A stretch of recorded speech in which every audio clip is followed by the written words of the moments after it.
సన్నజీవాలలో చాలా వరకు కూడా సీజనల్గా అనేక రకాల జబ్బులు వస్తుంటాయి. ఆ జబ్బులలో చాలా వరకు ప్రధానమైనది నీలినాలుక వ్యాధి. దీన్ని ఇంగ్లీష్లో బ్లూ టంగ్ అని కూడా అంటారు. మరి ఈ నీలినాలుక వ్యాధి ఎలా సంక్రమిస్తుంది, వ్యాధి రాకుండా ఉండాలంటే ఎలాంటి జాగ్రత్తలు తీసుకోవాలి, ముఖ్యంగా వ్యాధి వచ్చిన తర్వాత చికిత్సా విధానం ఏ విధంగా చేయాలి, ఎలా అరికడితే జీవం చనిపోకుండా ఉండడానికి అవకాశం ఉంది, ఇత్యాది విషయాల గురించి మరి రైతు సోదరులకు చక్కటి విషయాలు తెలియజేయడానికి ఒంగోలు బహుళార్థ పశు వైద్యశాల డీడీ గారు డాక్టర్ నల్లపాటి జగత్ శ్రీనివాస్ గారు మన ముందున్నారు. వారి ద్వారా ఈ నీలినాలుక వ్యాధి గురించి తెలుసుకుందాం. సార్ నమస్కారం. సార్ నమస్కారం అండి. సార్, మరి ఇటీవల కాలంలో చూస్తే వ్యవసాయానికంటే కూడా వాటి అనుబంధ రంగాల్లో పశుపోషణ చేపట్టి చాలామంది లాభాలు ఆర్జిస్తున్నారు. అయితే రకరకాల జబ్బులతోటి కొంతవరకు మంద తగ్గిపోయే పరిస్థితులు కూడా మనం చూస్తున్నాం. ఇలాంటి పరిస్థితుల్లో ప్రధానమైనది చాలా వరకు కూడా ప్రమాదకరమైనటువంటి వ్యాధి ఈ సన్నజీవాల్లో నీలినాలుక వ్యాధి. ఈ వ్యాధి ఎలా సంక్రమిస్తుంది, వ్యాధి రాకుండా ఉండాలంటే ముందస్తుగా ఎలాంటి టీకాలు వేసుకోవాలి, ఒకవేళ వ్యాధి సంక్రమిస్తే జీవి చనిపోకుండా ఎలా కాపాడుకోవాలి, మరి ఈ విషయాల గురించి పశుపోషకులకు చక్కటి సూచనలు సలహాలు తెలియజేయండి సార్. ఒకటండి, ఈ నీలినాలుక వ్యాధిలో వర్షాకాలంలో ఎక్కువగా రావడానికి ఆస్కారం ఉంటుంది. ఈ వర్షాకాలంలో మన జీవాల మందలు కాపర్లు కూడా ఆ మందను తోలుకెళ్తూ ఉంటారు, ఊర్లోని తిరుగుతూ ఉంటారు. ఈ వర్షాలు కంటిన్యూస్గా వర్షాలు పడినాయి అనుకోండి, వాటి వలన ఈ తొలకరి వర్షాలు కురిసిన తర్వాత విస్తారంగా వర్షాలు పడినాయి కాబట్టి వాటి వల్ల దోమల బెడద అధికంగా ఉంటుందండి. ఈ దోమ కాటు వల్ల వ్యాపించే ఈ వ్యాధినే మనం బ్లూ టంగ్ అంటారు. ఇంగ్లీష్లో, తెలుగులో నీలినాలుక వ్యాధి అని అంటారు. అసలు ఇది ఏ విధంగా వ్యాప్తి చెందుతుందంటే మెయిన్గా దోమ కాటు వల్ల ఈ వ్యాధి ఎక్కువగా వ్యాప్తి చెందుతుంది. ఈ దోమలు రావడానికి మెయిన్ కారణం ఏంది? వర్షాలు విస్తారంగా పట్టడం వల్ల ఈ దోమలు ఎక్కువ రావడానికి ఆస్కారం ఉంటుంది. ఈ దోమల నివారణకు మనం చేయాల్సిన పని ఏంటంటే, దోమల నివారణకు సాయంత్రం 6 గంటల నుంచి మంద ఉన్న ప్రాంతాల్లో వేపాకు, లేకపోతే యూకలిప్టస్ ఆకు, లేకపోతే కలబందాకు, లేకపోతే మన పిడకలు ఉంటాయి ఇంట్లో, అవి శుభ్రంగా కాల్చినట్టయితే దోమలు కొంతవరకు నివారించుకోవచ్చు. అంటే మంద చుట్టుపక్కల అన్నమాట. తర్వాత ఈ మందను, మన జీవాల మందను తీసుకెళ్ళి ఎత్తైన ప్రదేశంలో ఉంచాలి. ఎత్తైన ప్రదేశం ఉంచి వాటికి అక్కడ చుట్టుపక్కల ఈ మందులు శుభ్రంగా పిచికారి చేయాలన్నమాట. ఏది మనకి జీవాలకి ఎక్కువ ఈగలని, ఈ పిడుదలని, గోమార్లు కూడా రావడానికి ఆస్కారం ఉంటుంది. వాటి మీద ఈ టికిల్ కానీ, డెల్టా మిథాన్, సైపర్ మిథాన్, అమిత్రాజ్ లాంటి ఈ మందులు కొంచెం ఈ వాటర్లో శుభ్రంగా కలుపుకొని అది వాటి మీద పిచికారి చేసుకోవాలి. ఇంకోటి ఏంటంటే, ఈ మాంసము పాల ద్వారా కూడా ఈ వ్యాధి ఒకదానికి ఒకటి వ్యాప్తి చెందుతూ ఉంటుందన్నమాట. ఈ వ్యాధిగ్రస్తంగా ఉన్న జీవాలను మాత్రం కోయకూడదండి. కట్టుకోళ్ళు మాంసం కోసమని ఈ వ్యాధిగ్రస్త జీవాలను కోస్తూ ఉంటారు. అటువంటివి జరగకుండా చూసుకోవాలి. అట్లాగే నీలి వ్యాధి నివారణకి హోమియో మందైన మార్క్సాలు 1 ml చొప్పున 3 రోజులు ఇచ్చినా కానీ మంచి ఫలితం ఉంటుంది ఈ జీవాలకి అన్నమాట. ఈ చికిత్సా విధానం వచ్చేటికి ముందు, వీటికి చికిత్స విధానం కంటే ముందు వ్యాధి లక్షణాలు ఈ నీలినాలుక వ్యాధిలో ఎలా ఉంటాయంటే, జనరల్గా వ్యాధి సోకిన గొర్రెలు కానీ మేకలు ఎక్కువగా జ్వరం రావడానికి ఆస్కారం ఉంటుంది. అట్లాగే మూతి, పెదవులు, చిగుళ్ళు, నాలుక, ముఖం వాపు వచ్చి పుండ్లు ఏర్పడతాయి.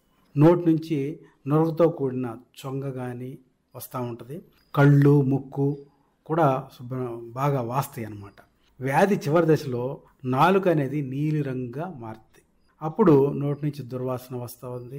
అట్లాగే గిట్ల పైభాగం కరోనా ఎక్కువగా ఎర్రగా కందిపోయి ఉంటుంది. చీము బట్టి నడవలేక కుంటుతూ ఉంటాయి అన్నమాట. మేత తినలేకపోతాయి. జీవాలు నీరసంగా తయారయ్యి బరువు కోల్పోతాయి. అట్లాగే దాని మాంస పరిమాణం కూడా తగ్గిపోతుంటుంది రోజు రోజుకి. దీనివల్ల ఎక్కువగా మరణాలు కూడా ఎక్కువగా సంభవిస్తూ ఉంటాయి. జీవాల్లో ఈ లక్షణాలు కనపడిన వెంటనే మీరు సమీప పశు వైద్యాధికారి దగ్గరికి వెళ్ళి వారిని కలిసి వాళ్ళ సలహా ప్రకారం మనం మందులు వాడుకోవాలి. అట్లాగే ఈ జీవాలు ఈ నీలినాలుక జబ్బు సోకినప్పుడు మనం ఈ చికిత్సా విధానం ఎలా తీసుకోవాలంటే, ఇది వైరస్ ద్వారా వ్యాప్తి చెందుతుంది కాబట్టి వాటి వల్ల పెద్దగా ప్రయోజనం ఉండదు. మరి పశువైద్యాధికారుల సూచన మేరకు మనం ఇతర బ్యాక్టీరియా వల్ల దానికి దుష్ఫలితాలు రావడానికి ఆస్కారం ఉంటుంది. అంటే ఈ జబ్బు అనేది వైరస్ ద్వారా ఫస్ట్ సోకుద్ది. తర్వాత ఆ జబ్బు వచ్చిన ఈ జీవాలకి ఇతర బ్యాక్టీరియా వల్ల కలిగే దుష్ఫలితాలు కూడా వస్తూ ఉంటాయి అన్నమాట. ఇది రావటం వలన దానికి మరి ఆ జబ్బుతో పాటుగా దానికి విపరీతంగా నీరసం ఉంటుంది. మరి లోపల ఈ ఖండ మాంసం కూడా కరిగిపోతున్నట్టుగా ఉంటుంది, ఆహారం తినలేదు. మరి అటువంటప్పుడు మనం వీటికి రాకుండా వాటికి టీకాలు ఉన్నాయండి. ఈ బ్లూ టంగ్ రాకుండా టీకాలు ఉన్నాయి. ఆ టీకాలు మనం శుభ్రంగా చేయించుకోవాలి. ఎప్పుడంటే మనకి తొలకరి వర్షాలు వచ్చే ముందే నీలినాలుక టీకాలు వేయించుకున్నట్టయితే కొంతవరకు ఒకవేళ జబ్బు వచ్చినా కానీ లైట్గా అట్లా వచ్చి వెళ్ళిపోద్దండి. ఎక్కువ నష్టం అనేది జీవాల మందకు జరగదనమాట. జీవాల కాపర్లు కూడా నష్టపోకుండా ఉంటారు. ఈ జీవాలకి జబ్బు వచ్చిన తర్వాత నోరంతా పుళ్ళు ఏర్పడతాయి కాబట్టి ఈ నోటి పండ్లని మనం ఏం చేయాలంటే 1% పొటాషియం పర్మాంగనేట్ ద్రావణంతో శుభ్రంగా కడుక్కోవాలి. కడుక్కున్న తర్వాత మనం బోరిక్ యాసిడ్, గ్లిజరిన్ అనేది శుభ్రం కలుపుకొని బోరోగ్లిజరిన్ ఆయింట్మెంట్ లాగా మనం తయారు చేసుకుని ఆ పూత అనేది ఎక్కడైతే మనకి లోపల ఈ గాయాలు ఉన్నాయో ఆ గాయానికి శుభ్రంగా పూయాలి. అట్లాగే నోట్లో పూయాలి. అట్లాగే గిట్టల్లో కూడా శుభ్రంగా మనం యాంటీసెప్టిక్ ద్రావణతో శుభ్రం చేసుకొని తర్వాత వాటికి ఆయింట్మెంట్లు కూడా పూయాలి. ఇంకోటి ఏంటంటే యాంటీబయాటిక్ ఇంజెక్షన్స్ కూడా మనం వాటికి కంటిన్యూస్గా ఒక 5-6 రోజులు కోర్సుగా వాడుతూ ఉండాలి. మరి ఈ నీలినాలుక వ్యాధిలో మరి నోటంతా పుళ్ళు వస్తాయి, ఆహారం తినలేవు. కాబట్టి మనం అంబలి, జావ అట్లాంటిది కొంచెం బాగా మజ్జిగలో కలిపి వాటికి తాగించినట్లయితే అది ఆ ఆహారం కడుపులోకి వెళ్ళి ఆ ఎత్తు కడుపులో ఆహారం ఉండటం వలన కొంత ఆరోగ్యం అనేది మెరుగుపడటానికి ఆస్కారం ఉంటుంది. మనం ఇచ్చే మందులు కూడా మన ఈ జీవాలకి పనిచేయటం ఆరంభిస్తాయి అన్నమాట. కాబట్టి మనం కంపల్సరిగా వాటికి రాగి జావ, అంబలి ఇచ్చినట్టయితే మరణాల బారిన పడకుండా ఉంటాయి. అట్లాగే గిట్టలపై ఎర్రగా కంది వాపు ఉండడం వల్ల నడవలేని పరిస్థితి కూడా వాటికి ఉంటాయి. మరి అట్లాంటప్పుడు కూడా వాటికి నొప్పులకు సంబంధించి యాంటీబయాటిక్స్, అట్లాగే నొప్పులకు సంబంధించిన మందులు, అట్లాగే బలానికి బి కాంప్లెక్స్ మందులు మనం ఇచ్చుకుంటా వాటికి కడుపులో ఈ ఆహారం మనం ఆ జావా, రాగి జావా, అంబలి మనం తాగిచ్చినట్లయితే తేలిగ్గా అరుగుదల అయ్యి మరి తద్వారా దానికి ఆరోగ్యం పెంపొందించడానికి మరి జీవాల మరణాల బారిన పడకుండా ఉండటానికి చాలా ఉపయోగంగా ఉంటుంది. ఈ నీలినాలుక వ్యాధిలో ఎప్పుడు అయినా గుర్తుపెట్టుకోండి, మన జీవాల కాపర్లు కానీ సొంత జీవాలు ఉన్నవాళ్ళు కానీ వీళ్ళందరూ కొంతమంది పొట్టేలు పిల్లలు కూడా పెంచుకుంటూ ఉంటారు. ఏది కొంతమంది ఒక 4-5 పొట్టేలు పిల్లలు తీసుకొచ్చి ఒక 6 నెలలు పెంచుకొని అది కాస్త బరువు వచ్చిన తర్వాత మాంసానికి ఉపయోగపడతాయి కాబట్టి అవి సంతలో అమ్ముకుంటుంటారు. కొంతమంది మరి ఏదైనా పండగలకి ముందుగానే ఒక 4-5 నెలలు ముందుగానే ఈ పొట్టేలు పిల్లలు తెచ్చుకున్నప్పుడు ఈ వర్షాకాలంలో ఈ నీలినాలుక జబ్బు రాకుండా కంపల్సరిగా మీరు దగ్గరలో ఉన్న పశువుల ఆసుపత్రికి వెళ్ళి వాటికి టీకాలు వేయించుకొని మీరు జాగ్రత్తలు చేసుకున్నట్టయితే ఈ నీలినాలుక వ్యాధిని మనం రాకుండా అదుపులో ఉంచుకోవచ్చు. ఇది వైరస్ వ్యాధి. మరి ఈ వైరస్ వ్యాధిని మనం అదుపులో ఉంచుకోవాలంటే కంపల్సరిగా దీనికి వ్యాధి నిరోధక టీకాలు అనేది వేయటం చాలా ముఖ్యమైన పని అన్నమాట. కాబట్టి సొంత జీవాల ఓనర్స్ కానీ ఈ కాపర్లు కానీ నేను చెప్పేది ఏమిటంటే వర్షాకాలంలో సాధ్యమైనంతమైన వరకు మనం మందను ఎత్తైన ప్రదేశాల్లో ఉంచుకోవాలి. అట్లాగే వర్షం కంటిన్యూస్గా ఒక 4-5 రోజులు పడినప్పుడు ఎక్కువగా నీళ్లు నిలవ ఉండి అందులో ఈ దోమలు తయారయ్యి ఆ దోమ ద్వారా ఈ వైరస్ వ్యాప్తి చెందుతుంది అనమాట. ఒకదానికొకటి కుట్టి ఆ విధంగా. కాబట్టి ఈ దోమల బెడద అనేది లేకుండా మనం దోమలు నివారించుకోవాలి. అట్లాగే ఎప్పుడైతే దోమలు కొంచెం ఎక్కువగా ఉన్నాయో ఆ విధంగా నేను ఇందాక చెప్పిన ప్రకారం శుభ్రంగా మంట వేసుకోవాలి మన పిడకలతో కానీ, అట్లాగే వేపాకు, యూకలిప్టస్ ఆకు, కలబందాకు ఇవన్నీ కలిపి దోమల్ని మనం నివారించేసుకోవాలన్నమాట మంట వేసుకొని. ఈ విధంగా చేసుకున్నట్టయితే మరి జీవాల వ్యాపారం వ్యవస్థలు కానీ లేకపోతే జీవాల సొంతంగా ఓనర్స్ను కానీ జీవాల కాపర్లు కానీ మరి వాళ్ళ జీవాల మందు నష్టపోకుండా మరి మరణాల బారిన పడకుండా మనం అదుపులో పెట్టుకోవచ్చు. కాబట్టి ఈ వర్షాకాలంలో మీరు ఎంత జాగ్రత్తగా ఉంటే తదుపరి మీ జీవాల మంద పెరగటానికి ఆస్కారం ఉంటుంది, మంద వృద్ధి చెందటానికి ఆస్కారం ఉంటుంది. కాబట్టి అందరూ అప్రమత్తంగా జీవాల ఓనర్స్ కానీ జీవాల కాపర్లు కానీ ఈ 3 నెలలు 4 నెలల వర్షాకాలంలో మాత్రం చాలా అప్రమత్తంగా ఉండి ఈ వ్యాధిని పడకుండా మీ జీవాలని కాపాడుకోవాల్సిందిగా నేను కోరుతున్నాను. చిన్నపిల్లల్లో కూడా నీలినాలుక వ్యాధి కూడా ఎక్కువ రావడానికి కూడా ఆస్కారం ఉంది. ఆ సన్న జీవాలు చిన్నపిల్లల్లో కూడా పొట్టేళ్ళు కావచ్చు, లేకపోతే మన గొర్రె పొట్టేళ్ళు, మామూలుగా ఆడగొర్రెలు కావచ్చు, లేకపోతే మేకలు కావచ్చు, వీటిల్లో ఎక్కువగా వచ్చినప్పుడు మనం దానికి కంటిన్యూస్గా మనం ఆహారం మరి మేతమేయలు, నోరంతా పొక్కిపోద్ది మేతమేయలు. మనం అప్పుడు అంబలి, రాగి జావ కొంత మజ్జిగలో కలుపుకొని వాటికి కడుపులోకి మనం పోసినట్టయితే తద్వారా వాటికి ఆరోగ్యం పెరుగుద్ది.